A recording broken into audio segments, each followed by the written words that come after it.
The book of Judges is a very unique book in the Bible. You see, Joshua had passed away, and all the elders that were with Joshua as they conquered the land and saw all the miracles of God, they're also gone. And now a new generation has arose that doesn't remember what God had done for them. And they've forgotten His commandments. And so we see the people of Israel slipping into idolatry and involved in all sorts of sin. What a dreadful tale it is. And yet God, in His mercy and in His love and His fact that He keeps His covenant with the children of Abraham, continues to be in their midst. And He raises up judges, judges who are holy, judges who follow Him, judges who you might not always expect to be judges. In fact, the book of Judges has 12 judges, one from each tribe of Israel. And some of them are quite unlikely.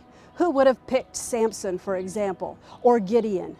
But maybe the most interesting one to me is Deborah.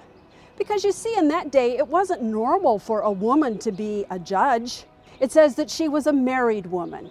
So even with those things, it's unlikely that she would have the time to be a full-time judge of Israel. Judges in Israel met in the gates. You'll often see in the Bible that they gathered at the gates. That's where they settled cases. That's where they dealt with the problems of the people. But Deborah's not in the gates. We don't find her there. Instead, we find her under a palm tree, Deborah's palm tree. And here the people come to see her and to ask her to inquire of God and to help them solve their problems. In Jewish thinking, there's a type of Bible interpretation called drash. And with drash, you ask questions of what's not in the text. You try to figure things out and you come up with various scenarios. So my drash about Deborah is, why was she not in the gate? Why was she in the field under a palm tree? Was it perhaps because the men in the gate didn't want a woman in their midst? That's certainly a possibility, but it doesn't really ring true to me because Barak comes to her and is readily willing to follow her direction. Maybe it's because she wanted to be under the radar of the enemy. You see, they probably had spies in the gates and were listening to what the Israelite men were saying. So maybe by being out in the field, she sort of went under the radar and they didn't realize the extent of involvement she had.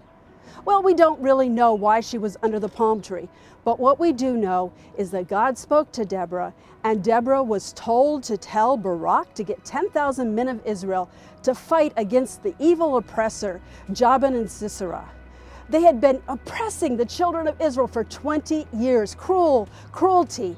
And Deborah is the one that God called to deliver Israel in that time. Now, Barak, when he came to her, he said, I'll only go if you go with me, Deborah. Now, isn't that fascinating? Here's a man that doesn't want to go into battle without her. Does that mean that he is a coward? Oh, no, I don't believe so. What it means is that he respected Deborah and the fact that she was a prophetess who heard from God. And he, like Moses beforehand, was saying something like, God, if you don't go with us, we don't want to go. So Deborah says to Barak, she says, yes, I will go with you, but you need to know that a woman will get the glory. Now, the reader of the text might think that she was saying that she, Deborah, would get the glory, but no.